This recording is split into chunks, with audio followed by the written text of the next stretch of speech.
Good morning, everybody. It is the last day of July. I have not put any type of update on this machine in the last couple of weeks. I can say with confidence that I'm not having any problems with it. Got it back. The last video we talked about the axle replacement, touched on the transmission issues that we're not having anymore. I think Yamaha squashed that, so that's good news. We'll cover some mods real quick. I know I talked about them a couple of times, but I hadn't finished anything. So I did finally get my BFGs, and I posted a picture of this unit with these on it a while back, and I got a lot of feedback on about how good they were on pavement, how terrible they're going to be in the mud, and I understand all that, but I need everybody to realize that this machine is going to be on a county gravel road a lot, probably 90% of the time that I'm riding it. It's also going to be on pavement going to and from my parents' house. It's that gray kind of cobblestone tar pavement. So, you know, the factory carnage tires were just getting eat up. I do have those for sale.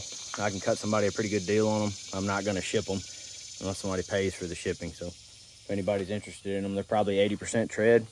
And that's why I pulled them off. We got about 20% of the tread with only 200 miles on them. So anyway, long story short, if anybody's wondering what kind of effect it has on this machine, it may be in my mind, but it seems like it turns a little bit higher RPM running wide open, which is still 70 miles an hour according to the speedometer on this machine.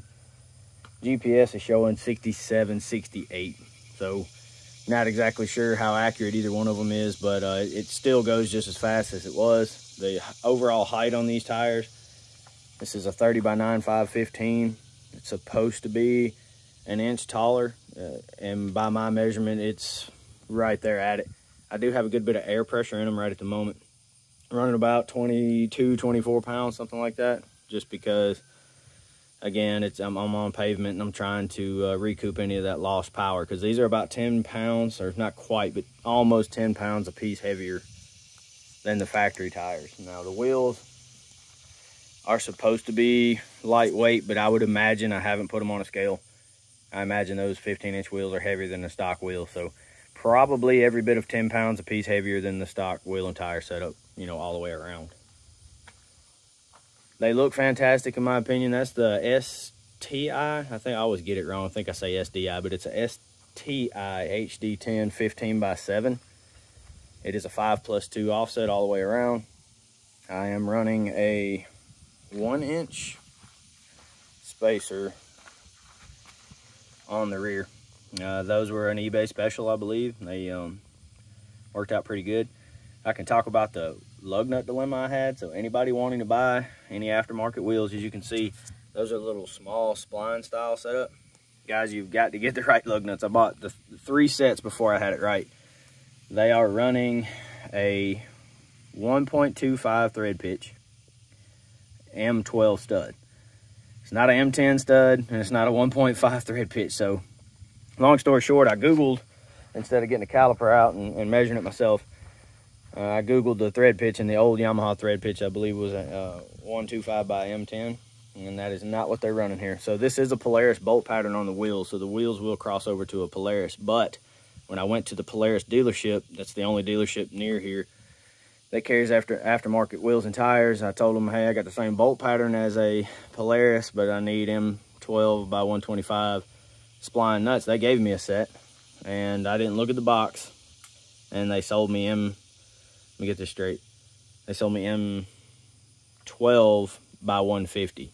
So 150 is what Polaris runs on their thread. So now I've got a set of M10 by 125s, and I've got a set of M12 by 150s that I can't use. So if anybody needs those, they cover the shipping, I'll send them to you for free. Moving on, I did finish up the light bar install. I mean, you guys seen that before. It is the Rough Country 40-inch, and that's the EMP brackets. Very easy install. Somebody mentioned to me in the comments that, you know, I think I actually said it, but I've got the light bar upside down, and no, I'm very well aware of that. I did that on purpose because I wanted my wire harness on the other side. So that's where I have everything else coming through the firewall. I wanted that to be the same. So that's the reason that is that way. I wired the light bar straight to the battery for now. I didn't know what I wanted to do yet, as far as if I wanted it on key power, if I wanted it to stay on when I wanted it to, but I did not think about it I actually ordered, let me get this in camera. I ordered the lit switch, so I don't know if you can pick that up on camera right now. Let me get this. So as you can see, it's got a small LED backlight on it, just like the factory switches. I didn't think about that drawing on the battery. However, I have left this machine for a solid week, and it did not drain the battery any that I could tell. Probably wouldn't want to do that all winter. I will most likely go back and tie that power into one of the factory supplied key powers under the firewall before long. But right now, it's not affecting it any whatsoever. So I'm running the light bar when we go riding at night. I'll run the light bar a lot of the times. I'm running the radio wide open, all the lights on. I haven't seen any charging issues. I haven't noticed that the battery was weak the next day or, you know, anything like that. So far the charging system and the battery's been holding up well. And that's it on the mods. I haven't done anything else to it. And from now on, the only thing I'm really looking at doing is getting the ECU tune. And I'm probably going to, after I talk to my dealership, I've got an extended warranty on this machine. And I'm going to find out if I put the different clutch weights in it, if that's going to void any warranty. I don't think it will unless they can prove that the clutch weights caused a failure. But with this being the second transmission that's been in this unit, it makes me a little uneasy taking stuff like that apart. I'm well capable of doing that type of modification, but I don't want to jeopardize the warranty that I have on this machine, given the issue that it had with the transmission. All right, back to the axle again. Yamaha covered the axle, and I can thank my dealership for that, and I'm sure they could have fought that, and Yamaha might have been, oh, you know, you were doing this or doing that or what have you, but they did cover it. I don't think I was doing anything crazy.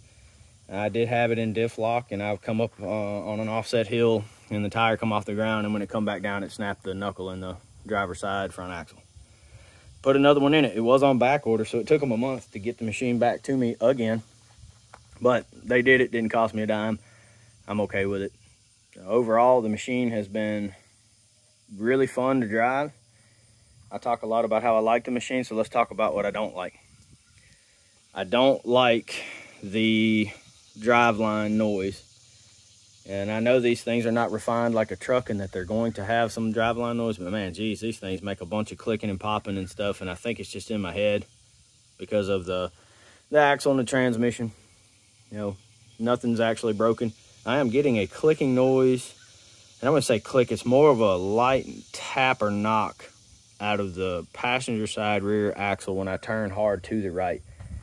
And these machines have a full locker in the rear. I always bragged on Yamaha for having a full lock rear end, but now that I'm running a 2,000-pound machine around in my yard, trying to back it up in gravel driveways and things like that, it's like running a tiller.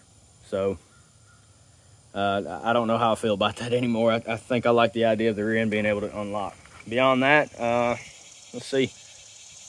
Any other issues that I don't like? I don't like the gas pedal feel. Now, the throttle modes, or whatever drive modes, whatever you want to call it, those are great. I like every function there. I do not like the way that you've got to really get into the gas to get it going. I don't have any trouble with that, but my wife and some of my family, when they get in it, they don't understand. You got to give it some gas to get that CVT rolling.